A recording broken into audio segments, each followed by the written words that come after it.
தண்ணி எடுத்துக்கங்க.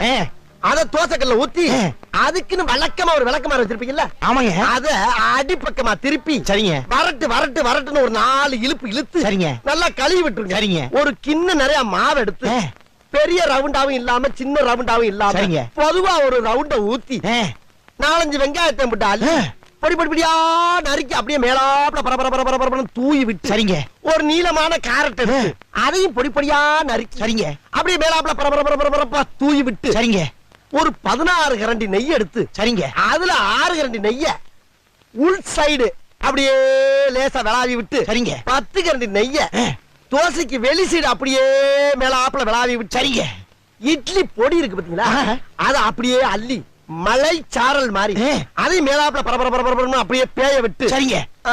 பொத்துனாப்ல அப்படி ஒரு பரட்டு இப்படி ஒரு பரட்டு அப்படி பரட்டி விட்டு அப்படியே ரெட்டி கலர்ல முருக விட்டு அழகா